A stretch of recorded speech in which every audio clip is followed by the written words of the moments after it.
এর আগের পর্বে আমরা দেখেছিলাম যে একটা ব্ল্যাক বডি আমরা মোটামুটি ভাবে তৈরি করে নিতে পারি। একটা হলো ক্যাভিটি থাকবে এবং যার ওয়ালটা ইনসুলেটেড হবে।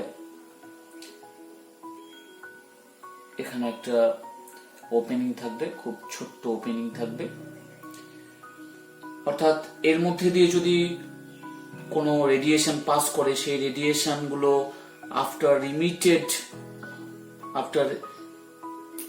রিফ্লেকশনস মাল্টিপল টাইমস রিফ্লেকশনের ফলে তারা টোটালি অ্যাবজর্বড হয়ে যাবে।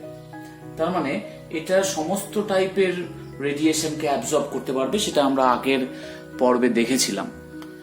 তো এবার যদি এই ক্যাভিটিটাকে হিট করা যায় তাহলে সেই ক্যাভিটি কিন্তু এখান থেকে যে রেডিয়েশনটা এমিট করবে, যে রেডিয়েশনগুলো এমিট করবে সেটাও কিন্তু অল ওয়েভলেন্থস সেখান থেকে কিন্তু এমিট হবে, অর্থাৎ এরা পারফেক্ট ব্ল্যাক বডি তৈরি হয়ে যাবে। তার মানে এরকম টাইপের যদি আমরা একটা ব্ল্যাক বডি তৈরি করে নিয়ে তাকে হিট করি তাহলে যে রেডিয়েশনস গুলো পাবো সেই রেডিয়েশনস গুলো কিন্তু অল টাইপ অফ রেডিয়েশনস সেখানে পাবো। তাহলে এই রেডিয়েশন, এমিটেড রেডিয়েশনকে যদি অ্যানালিসিস করা হয় তাহলে দেখা যাবে কিভাবে সেই এমিটেড রেডিয়েশনের ডিফারেন্ট ওয়েভলেন্থসে ডিফারেন্ট এনার্জি অ্যাসোসিয়েটেড হয়ে আছে। এই কাজটা করেছিল লুমার এবং প্রিংসেম নামে দুজন সায়েন্টিস্ট। লুমার এবং প্রিংসেম বিভিন্ন তাপমাত্রায় যে ব্ল্যাক বডি থেকে যে এমিটেড রেডিয়েশন তার ওয়েভলেন্থ এবং ইন্টেন্সিটির একটা গ্রাফিক্যাল রিপ্রেজেন্টেশন তৈরি করলেন। এই যে কার্ভের নেচার টেম্পারেচার বাড়ার সাথে সাথে, বৃদ্ধি পাওয়ার সাথে সাথে দুটো বৈশিষ্ট্য আমরা দেখতে পাচ্ছি। একটা হচ্ছে lambda max shifts to lower values, অর্থাৎ এই যে পিক গুলোকে আমরা বলছি ল্যামডা ম্যাক্স, এই পিক গুলো কিন্তু সব লোয়ার ভ্যালুজ এর দিকে যাচ্ছে, অর্থাৎ এই দিকে শিফট করছে যত টেম্পারেচার বৃদ্ধি পাচ্ছে। এগুলো সব ল্যামডা ম্যাক্স। এবং ইন্টেন্সিটি, যখন T3 লোয়ার টেম্পারেচার ছিল তখন তার ইন্টেন্সিটি কম ছিল, হায়ার টেম্পারেচারে ইন্টেন্সিটি বেড়েছে এবং আরো হাই টেম্পারেচারে ইন্টেন্সিটি আরো বেড়েছে। তাহলে intensity related to lambda max becomes higher. তাহলে এইদিকে বৃদ্ধি পাচ্ছে ইন্টেন্সিটি এবং এইদিকে ল্যামডা ম্যাক্স অর্থাৎ পিক গুলো শিফট করে যাচ্ছে যখন টেম্পারেচার বৃদ্ধি পাচ্ছে।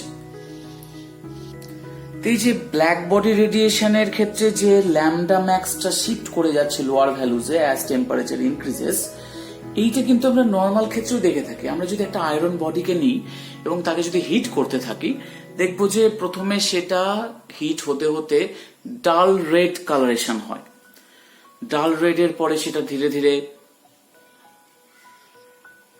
অরেঞ্জ হয়, আরো যখন টেম্পারেচার বাড়ে ধীরে ধীরে সেটা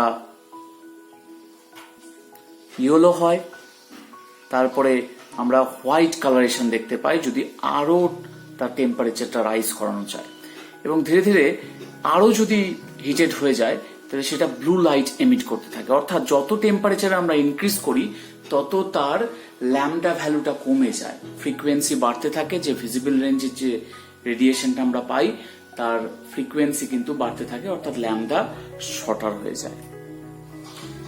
যেমন আমাদের ভিবজিওরে আর অর্থাৎ রেড তার ল্যামডা ভ্যালু বেশি এবং ভায়োলেট তার ল্যামডা ভ্যালু কম।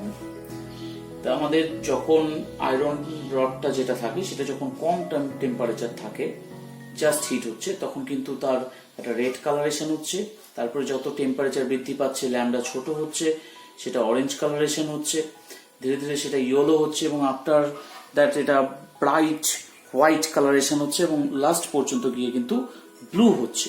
অর্থাৎ ধীরে ধীরে যত টেম্পারেচার বৃদ্ধি পাচ্ছে ল্যামডাটা কমছে। এখানেও ঠিক তাই পেলাম আমরা, যত টেম্পারেচার রাইজ করাচ্ছি তত কিন্তু ল্যামডা ম্যাক্স ভ্যালুটা কমে যাচ্ছে, অর্থাৎ শিফট হচ্ছে টুয়ার্ডস লোয়ার ওয়েভলেন্থ। তো এটাই লুমার এবং প্রিংসেমের study for black body radiation. To explain the relationship between lambda and temperature,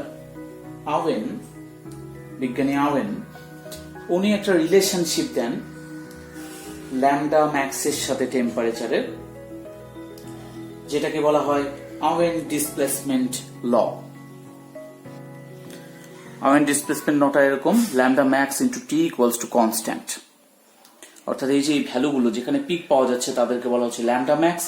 এই ল্যামডা ম্যাক্স এবং টেম্পারেচার তার মাল্টিপ্লিকেশনটা কিন্তু কনস্ট্যান্ট হবে এবং পরবর্তীকালে দেখা যায় তার ভ্যালুটা হচ্ছে 2.90 ইন্টু 10⁻³ মিটার কেলভিন।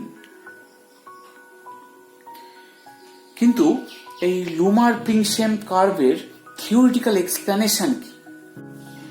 আওয়েন থার্মোডাইনামিক্সের সাহায্যে একটা এক্সপ্রেশনে পৌঁছালেন, যে এক্সপ্রেশনটা এরকম: E lambda d lambda equals to a1 lambda to the power -5 e to the power minus a2 by lambda t d lambda।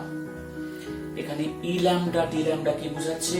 এটা বোঝাচ্ছে amount of energy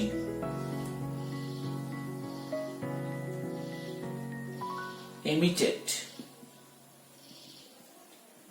by a black body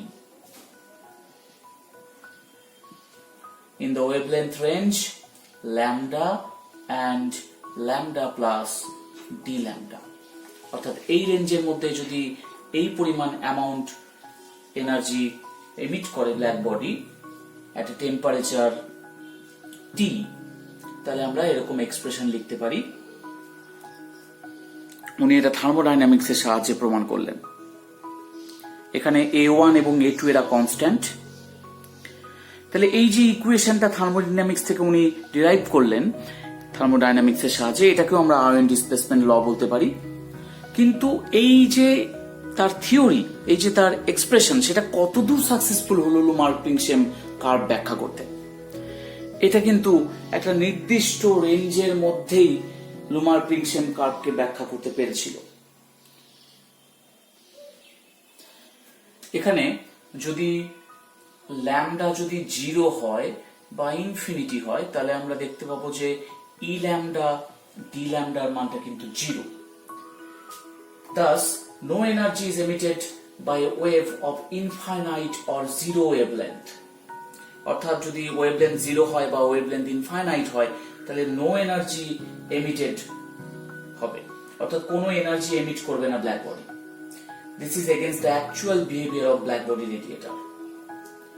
তাহলে এটা কিন্তু আমাদের ব্ল্যাক বডি রেডিয়েশনকে স্যাটিসফাই করছে না। তাহলে এই ইকুয়েশনটা কতদূর সাকসেসফুল হলো? এটা একমাত্র লোয়ার রেঞ্জের ওয়েভলেন্থকেই ব্যাখ্যা করতে পারে। যদি টেম্পারেচারটা হাই হয়, তাহলে একমাত্র সেই লোয়ার রেঞ্জ ওয়েভলেন্থ গুলোকে ব্যাখ্যা করতে পারে, কিন্তু completely fails while explaining the experimental curve at higher range of wavelengths। তাহলে আমরা দেখলাম যে এটা কিন্তু এই ব্যাপারটা কিন্তু against the behaviour of black body radiation. তাহলে এই ইকুয়েশনটা কখন স্যাটিসফাই করবে? Holds good in the lower range of lambda বা deviates in case of longer range of lambda. অর্থাৎ লোয়ার রেঞ্জ অফ ল্যামডার ক্ষেত্রেই, লোয়ার রেঞ্জের ওয়েভলেন্থস এর ক্ষেত্রেই এই ইকুয়েশনটা অ্যাপ্লিকেবল, কিন্তু লঙ্গার রেঞ্জ অফ ওয়েভলেন্থস এর ক্ষেত্রে কিন্তু প্রিংসেম-লুমার কার্ভকে ব্যাখ্যা করতে পারে না উইন্ড ডিসপ্লেসমেন্ট ল। তাহলে ব্ল্যাক বডি রেডিয়েশনকে ব্যাখ্যা করার জন্য আওয়েন কিন্তু ক্লাসিক্যাল ফিজিক্সের সাহায্য নিয়েছিল, এবং এটা ক্লাসিক্যাল ফিজিক্সের একটা ফেলিয়ার যে সে কিন্তু ব্যাখ্যা করতে পারল না। এরকম আর একজন সায়েন্টিস্ট আছে, যিনি আরো দুজন সায়েন্টিস্ট, র্যালে এবং জিন্স, তারাও চেষ্টা করেছিলেন, তারাও ক্লাসিক্যাল ফিজিক্সের সাহায্যে চেষ্টা করেছিলেন। আমরা দেখব যে তারা কিভাবে ক্লাসিক্যাল ফিজিক্সের সাহায্যে ব্ল্যাক বডি রেডিয়েশনকে ব্যাখ্যা করার চেষ্টা করলেন এবং ব্যর্থ হলেন। আওয়েন ডিসপ্লেসমেন্ট লয়ের ফেলিয়ারের পরে র্যালে এবং জিন্স তারা কাজ করেন, ব্ল্যাক বডি রেডিয়েশনকে ব্যাখ্যা করার চেষ্টা করেন, এবং তারা মূলত classical law of equipartition of এনার্জির অ্যাপ্লাই করেন তাদের থিওরিতে। Classical law of equipartition of energy অর্থাৎ ক্লাসিক্যাল ফিজিক্স অ্যাপ্লাই করে তারা ব্ল্যাক বডি রেডিয়েশনকে ব্যাখ্যা করার চেষ্টা করেন, এবং তারা যে ইকুয়েশনটি, ফাইনাল ইকুয়েশনটি ডিরাইভ করেছিলেন, আমি সেই ইকুয়েশনে চলে যাচ্ছি। এখানে আমাদের কোনো দরকার নেই সেই ইকুয়েশনগুলোকে ডিরাইভ করার, জাস্ট আমরা একটা দেখে নিই ইকুয়েশনটা কি হয়েছিল। এই ইকুয়েশন, এটাকে র্যালে জিন্স ল বলে। এখানে এই পার্টটাকে বলা হচ্ছে density of radiative energy between the frequency range nu and nu plus d nu. Nu frequency, k Boltzmann constant, c speed of light এবং টি অ্যাবসলিউট টেম্পারেচার। তাহলে এই যে সমীকরণটা উনি দিলেন এটা কিন্তু ক্লাসিক্যাল ফিজিক্সের সাহায্যে দিলেন। তাহলে আমরা দেখে নিই যে এই ইকুয়েশনটা কতদূর সাকসেসফুল হলো সেই লুমার প্রিংসেম কার্ভকে ব্যাখ্যা করতে গিয়ে। এটা আমাদের লুমার প্রিংসেম কার্ভ ছিল। তা র্যালে জিন্স ল এর যে কার্ভ আসবে সেটা কেমন হবে দেখতে। The green line in the diagram shows the prediction of Rayleigh-Jeans law. অর্থাৎ এই গ্রিন লাইনটা বোঝাচ্ছে যে ইকুয়েশন থেকে আমরা যে রিলেশনশিপটা পাবো ইন্টেন্সিটি এবং ল্যামডার মধ্যে সেটা এইরকম দাঁড়াবে। তার মানে এটা দেখা যাচ্ছে এটা কতদূর সাকসেসফুল। দেখা যাচ্ছে যে এটা এক্সপেরিমেন্টাল ডেটাকে সাপোর্ট করছে এক লঙ্গার ওয়েভলেন্থ, অর্থাৎ এরকম ওয়েভলেন্থে যখন আসছে তখন কিন্তু সেটা এক্সপেরিমেন্টাল ডেটাকে সাপোর্ট করছে। কিন্তু যদি শর্টার ওয়েভলেন্থের দিকে যায় সে কিন্তু আর কোনো ম্যাক্সিমাম শো করছে না, সে জাস্ট রাইজ করে যাচ্ছে, এইভাবে রাইজ করে যাচ্ছে। অর্থাৎ কোনো এখানে কিন্তু গ্রিন লাইনটার ক্ষেত্রে আমরা কোনো ম্যাক্সিমাম পজিশন পাচ্ছি না। তাহলে আমরা দেখলাম যে এটা holds good at longer wavelength, কিন্তু যখন সে লোয়ার ওয়েভলেন্থে যাবে at lower wavelength, that is at UV region, lower ওয়েভলেন্থে তো ইউভি রিজিয়ান থাকে, it does not hold good because it does not show any maximum. এই যে লোয়ার ওয়েভলেন্থে অর্থাৎ আলট্রাভায়োলেট রিজিয়নে যে আনএক্সপ্লেইনড বিহেভিয়ার থাকছে এইটাকে বলা হয় আলট্রাভায়োলেট ক্যাটাস্ট্রফি।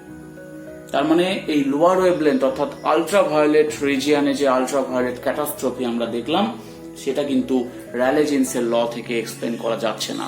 অর্থাৎ ক্লাসিক্যাল ফিজিক্স এখানে ব্যর্থ সম্পূর্ণভাবে এই আলট্রাভায়োলেট রিজিয়নের ম্যাক্সিমা যেহেতু আসছে না তাকে ব্যাখ্যা করতে এ কিন্তু ব্যর্থ।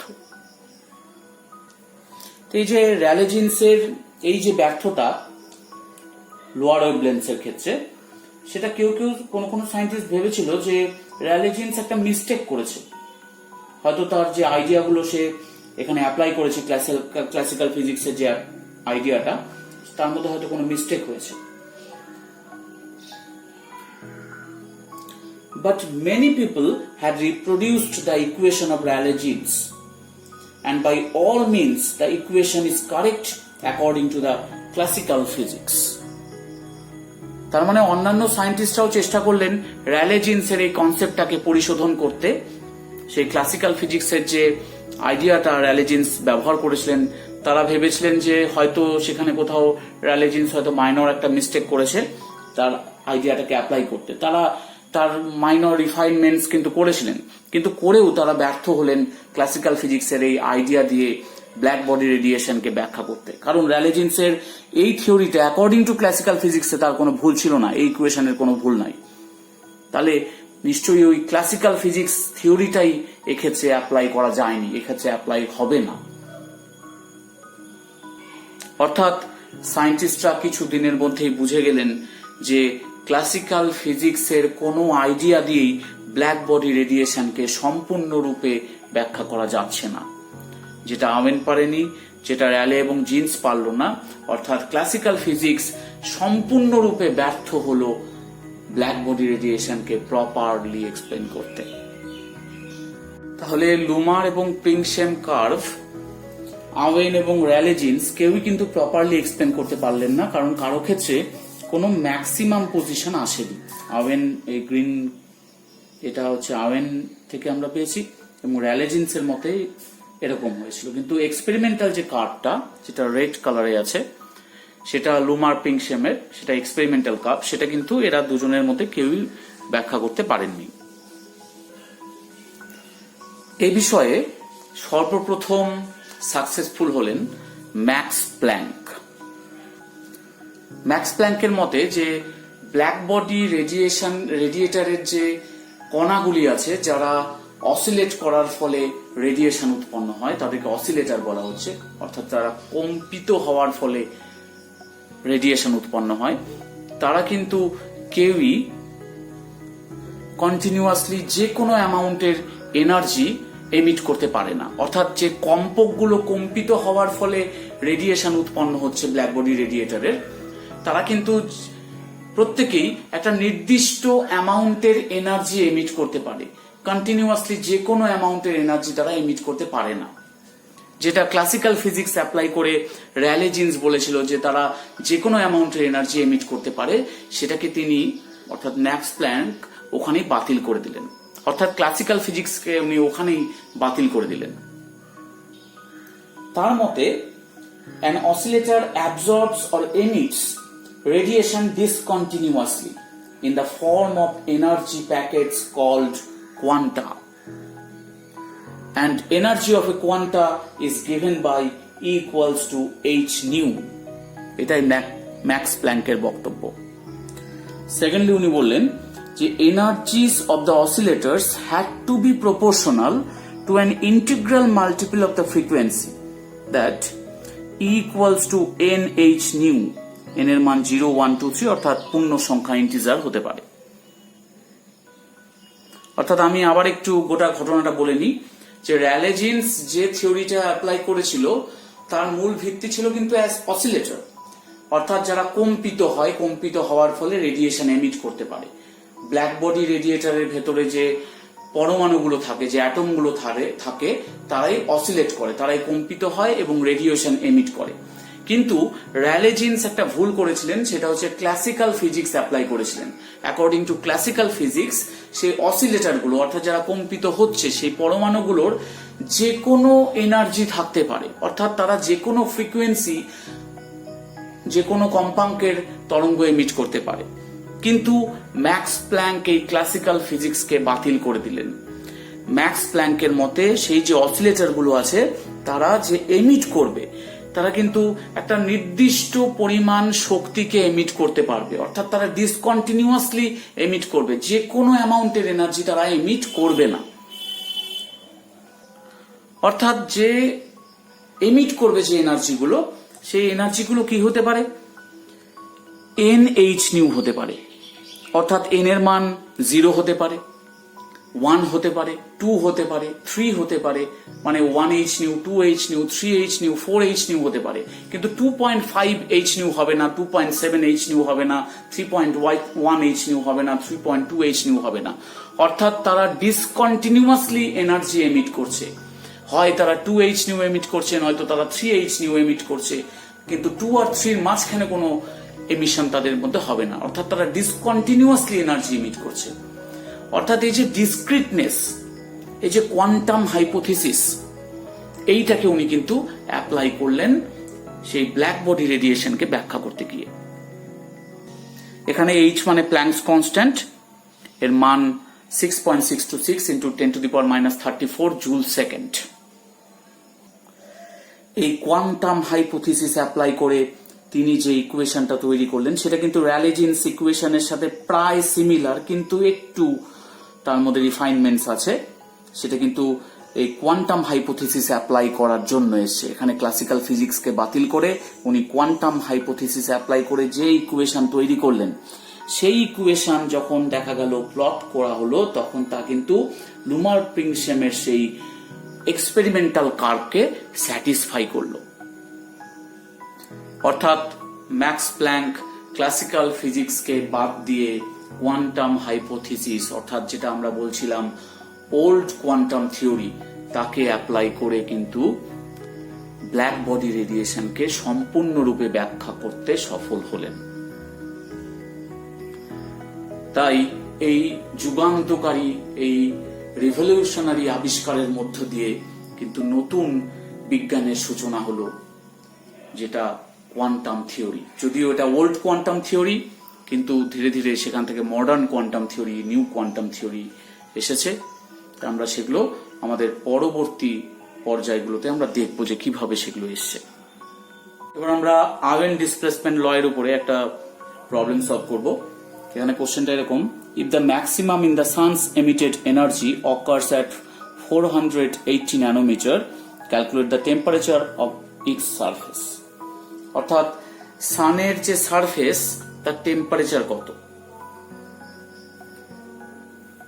সান একটা ব্ল্যাক বডি, তাহলে সে তো যে এনার্জি এমিট করছে, আমরা যদি তার সেই ল্যাম্বডার সাথে ইন্টেন্সিটির একটা কার্ভ ড্র করি, দেখবো যে তার একটা ল্যাম্বডা ম্যাক্স পাওয়া যাচ্ছে অ্যারাউন্ড 480 ন্যানোমিটার।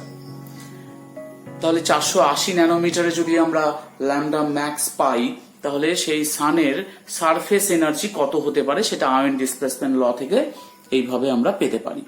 দেখা যাবে যে এই টেম্পারেচারটা প্রায় 6000 কেলভিনের মতো হচ্ছে। আসলে ব্ল্যাক বডি রেডিয়েশনের যে ইকুয়েশন, সেগুলিকে রেগুলারলি ইউজ করা হয় অ্যাস্ট্রোনমিতে। সারফেস এরিয়ার সারফেস টেম্পারেচার, মানে সেই নক্ষত্রদের স্টারদের সারফেস টেম্পারেচার এস্টিমেট করতে কিন্তু অ্যাস্ট্রোনমিতে এর প্রয়োগ হয়, প্রচুর প্রয়োগ হয় ব্ল্যাক বডি রেডিয়েশনের। আমরা এখানে এরকম একটা প্রবলেম সলভ করলাম। আমরা নেক্সট প্রবলেমটা দেখে নিই। সাইরাস আমাদের জানা এখনো পর্যন্ত হটেস্ট স্টার, সবচেয়ে গরম স্টারদের মধ্যে একজন হচ্ছে সাইরাস, হটেস্ট স্টার। এটাও একটা ব্ল্যাক বডি হিসেবে কাজ করে। তাহলে তার ল্যাম্বডা ম্যাক্স যদি 2600 অ্যাংস্ট্রম হয়, তাহলে সারফেস টেম্পারেচার অফ সাইরাস কত? আয়ন ডিসপ্লেসমেন্ট ল থেকে যদি আমরা ক্যালকুলেট করি, পাওয়া যাবে প্রায় 11000 কেলভিন এর সারফেস টেম্পারেচার। তার মানে এটা একটা হটেস্ট স্টার এখনো পর্যন্ত আমাদের জানা। তাহলে এই আমাদের ব্ল্যাক বডি রেডিয়েশন। আমরা এখানটায় খুব বেশি থিওরিটিক্যাল ব্যাকগ্রাউন্ড নিয়ে আলোচনা করিনি। আমরা জাস্ট ওল্ড কোয়ান্টাম মেকানিক্সটা কি করে আসলো, কি করে ম্যাক্স প্ল্যাঙ্ক প্রথম প্রবর্তন করলেন, এই জিনিসগুলো আমরা দেখলাম। জাস্ট একটা হিস্টোরিক্যাল ব্যাকগ্রাউন্ড আমরা কোয়ান্টাম মেকানিক্স স্টার্টিং এর আগে আলোচনা করলাম। তোমরা এগুলো দেখো এবং নেক্সট পর্বে আমি পরবর্তী অংশগুলো নিয়ে আলোচনা করব। ততক্ষণের জন্য থ্যাংক ইউ।